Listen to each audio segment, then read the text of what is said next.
अब हमारे साथ है लक्षद्वीप के एमपी एनसीपी से मोहम्मद फजील, जिनको डिस्क्वालीफाई किया गया था जब उनकी कन्विक्शन हुई थी एक अटेम्प्टेड मर्डर केस में जनवरी में, और कल ही उनको वापसी मिली है जब वो सुप्रीम कोर्ट के दरवाजे को उन्होंने खटखटाया।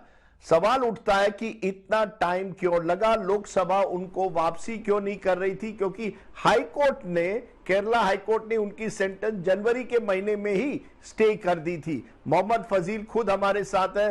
फजील साहब, ये बताइए आपका अनुभव क्या रहा, क्या आपको इतने महीने क्यों लगे कि लोकसभा में आपको वापसी क्यों नहीं मिली जबकि आपकी सेंटेंस पर रोक लगाई गई थी?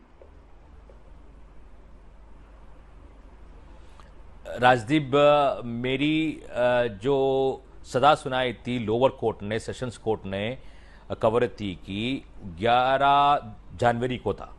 उसी दिन शाम को मैंने हाई कोर्ट में अपील दर्ज की। उसके बाद 12 तारीख को मेरी कन्विक्शन सस्पेंड करने का भी एप्लीकेशन मैंने डाला था। ये लोकसभा सेक्रेटरीट जानते हुए भी 13 तारीख को मुझे डिस्क्वालीफाई करने में उन्होंने कोई कसर नहीं छोड़ा। इतनी जल्दी मुझे डिस्क्वालीफाई करा, उसमें कोई एतराज़ नहीं, कोई प्रॉब्लम नहीं। लॉ के हिसाब से बराबर है कि एक बार कोई सिटिंग एमपी डिस्क्वालीफाई कन्विक्ट हो जाता है, वो automatically speaker has to sign, क्योंकि स्पीकर को और कोई उसमें आदेश नहीं, उनको कोर्ट के आदेश के ऊपर काम करना है। खैर, उन्होंने काम कर लिया। उन्होंने मुझे 13 तारीख को ही डिस्क्वालीफाई करके मेरी सीट वैकेंट डिक्लेयर करा। उसके बाद 18 तारीख को प्रेस नोट जारी करा इलेक्शन कमीशन ऑफ इंडिया ने कि लक्षद्वीप में बाई इलेक्शन होगा। तो ये दो चीज़ें सामने आने में चंद समय में, कोई उसको कोई लीगल ओपिनियन, कोई किसी से पूछना क्या हाई कोर्ट की ऑर्डर अगर बाद में कन्विक्शन सस्पेंड हो जाएगा फिर इसको क्या करेंगे, ये कोई नहीं, कुछ नहीं सोचा, उन्होंने करा। बाद में जाके मेरी जो जब तक मेरी हाई कोर्ट में पूरी प्रोसीडिंग्स चल रहा था, तो 25 को जनवरी को हाई कोर्ट ऑफ केरला ने मेरी दोनों पिटीशन एप्लीकेशन मंजूरी दी कि कन्विक्शन को भी रद्द कर दिया और सेंटेंस को भी रद्द करा। तो उसके बाद लॉ क्या बोल रहा है? लॉ ये बोल रहा है कि अपेक्स कोर्ट जब कन्विक्शन सस्पेंड करते हैं, जो ऑटोमेटिक जिसको डिस्क्वालीफाई होता है, और डिस्क्वालिफिकेशन जो पोर्शन ऑपरेट करना है उसको नहीं करना है, यही लॉ बता रहा है। तो इसके बावजूद भी 27 को लेकर 27 को मैंने माननीय स्पीकर साहब को और सेक्रेटरी जनरल को एप्लीकेशन दे दिया मेरी तरफ से और मेरी फ्लोर लीडर सुप्रिया जी की तरफ से, और मैं पवार साहब के साथ, मेरे नेशनल प्रेसिडेंट पवार साहब के साथ जाके स्पीकर को मिला। मैं और सुप्रिया साथ में जाके मिला। उसके बाद लगातार हर दिन जो पार्लियामेंट चल रहा था, मैं भी दिल्ली में मौजूद था उसी टाइम, हर दिन सुप्रिया स्पीकर को मिल रहा था, और हर बार जब मिलते थे उनके आंसर ये था कि आज हो जाएगा, कल करेंगे, परसों करेंगे, या फ्राइडे करेंगे, नेक्स्ट मंडे करेंगे। ऐसे लंबा खींचता चला गया। यहाँ पे एक बात और मैं बताना चाहूँगा कि जो इलेक्शन कमीशन ऑफ इंडिया ने, which is a constitutional office, हम सब जानते हैं, ये कॉन्स्टिट्यूशनल ऑफिस, मैंने इलेक्शन कमीशन ऑफ इंडिया की बाई इलेक्शन के ऊपर भी सुप्रीम कोर्ट में स्टे की एप्लीकेशन डाली थी। तो उस स्टे एप्लीकेशन में जब मुझे मेरी जो 25 जनवरी को हाई कोर्ट से मुझे दो आदेश मिला मेरी फेवर में, उस आदेश को लेकर सुप्रीम कोर्ट में मैंने ये बात बताने में इलेक्शन कमीशन ऑफ इंडिया की काउंसिल ने जाके स्टेटमेंट ऑटोमेटिकली डिक्लेयर करा कि हाई कोर्ट से जो ऑर्डर आया है, जो प्रेजेंट लॉ है, वो लॉ के मुताबिक इलेक्शन कमीशन एक्ट करेंगे। उसके मुताबिक इलेक्शन कमीशन ऑफ इंडिया ने 30 तारीख को अपनी प्रेस नोट जारी करी, इलेक्शन की रद्द कर दिया है लक्षद्वीप में।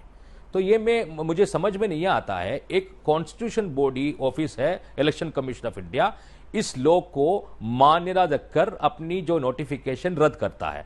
तो दूसरी एक कॉन्स्टिट्यूशन ऑफिस है पार्लियामेंट ऑफिस, लोकसभा सेक्रेटरीट और स्पीकर की ऑफिस है, जहां पर ये जो कॉन्स्टिट्यूशन राइट अपहेल्ड होना चाहिए कि हम सब मानते हैं कि हमारी ये जो कॉन्स्टिट्यूशन हेड है, सब अपने डेमोक्रेसी की टेम्पल है, वहां से मुझे ये अनुभव मिला कि वो एस्टैब्लिश्ड लॉ यहां पर है, जो सेटल्ड लॉ है, उस लॉ को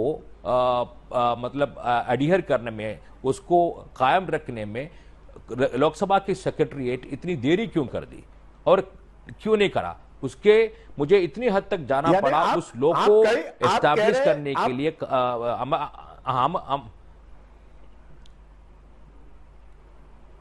आपको सुप्रीम कोर्ट तक जाना पड़ा, इसीलिए मैं आपको पूछ रहा हूं, क्या आपको लगता है कि इस देरी की वजह 2 महीने जी, तक जी। आपको रुकना बिल्कुल। पड़ा? हालांकि लॉ कहता है कि जैसे ही सेंटेंस सस्पेंड हो जाती है आपकी मेंबरशिप आपको फिर मिल जाती है, लेकिन आपको 2 महीने रुकना पड़ा। आप कह रहे हैं स्पीकर के ऑफिस ने कहा आज होगा कल होगा। क्या आपको लगता है स्पीकर ऑफिस ने पक्षपात किया?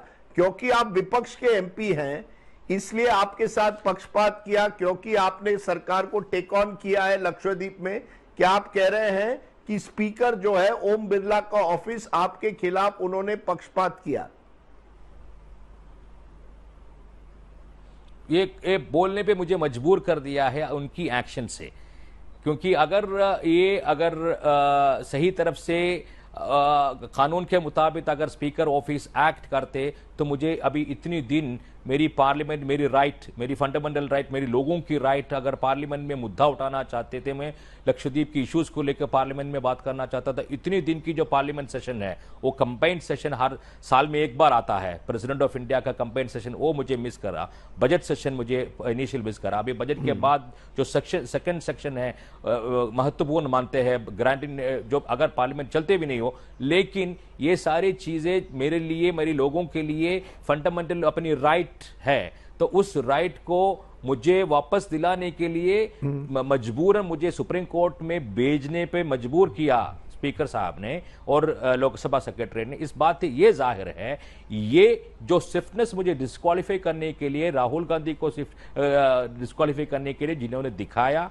वो वापस लेने में नहीं दिखा रहा है। इस काम से, इस उनकी तरफ से ये जो काम से बात जाहिर होता है कि अपोजिशन एमपी के खिलाफ, मतलब उनको अंदर वापस लेने में इन लोग नहीं चाहते हैं, उसको बाहर ही रखना चाहते हैं कि गवर्नमेंट के खिलाफ जो बात करते हैं। मेरा आखिरी सवाल, आपने कहा कि शरद पवार जी के साथ आप गए थे, कई बार स्पीकर से मिले, सुप्रिया सुले जी के साथ गए थे जो आपके पार्टी के फ्लोर लीडर है, उन्होंने क्या कहा? शरद पवार तो बड़े वरिष्ठ नेता है, जब शरद पवार जैसे नेता स्पीकर के पास जाते हैं आपके साथ, क्या आप कह रहे हैं तब भी स्पीकर ने आपको आश्वासन नहीं दिया कि हम आपको वापस ले रहे हैं, ये मामला टलता गया? मैं और पवार साहब 30 तारीख को, जनवरी 30 तारीख को फर्स्ट डायरेक्टली आके स्पीकर से मिला। तब हमारे सामने से स्पीकर साहब अपनी सेक्रेटरीट को फोन करके मेरी फाइल लीगल ओपिनियन के लिए भेजा गया। तब से हमने उसको मतलब कुछ बोला नहीं, लेकिन उसमें लीगल पोजीशन इतना क्लियर था, फिर लीगल ओपिनियन के लिए फाइल भेजने की क्या जरूरत है। बाहर आने के बाद पवार साहब को हमने डिस्कस में पूछा, साहब ये तो लीगल ओपिनियन के लिए भेज रहा है, कल पार्लियामेंट सेशन स्टार्ट हो रहा है कि इसमें मैं पार्टिसिपेट नहीं कर पाऊंगा। पवार साहब ने बोला कि ठीक है, अगर स्पीकर साहब को कुछ लीगल ओपिनियन चाहिए तो लेने दो। तो वो भी हमने ऐसा ही मतलब कुछ इट इज दिस प्रेरोगेटिव की उसको लेने दो। उसके बाद भी पवार साहब ने खुद 2-3 बार स्पीकर से फोन पे बात की, तब ये आश्वासन देते रहे कि आज हो जाएगा, कल हो जाएगा, तो लेकिन हुआ नहीं कभी भी।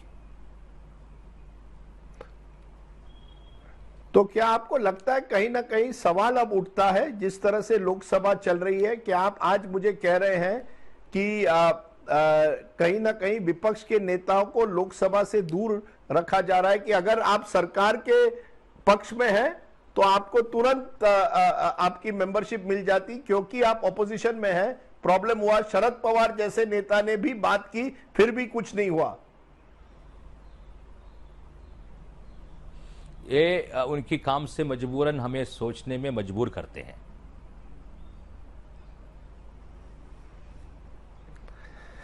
मोहम्मद फजील जी, आपने बहुत बड़ी बात कही है आज मुंबई तक पे, बहुत बहुत शुक्रिया।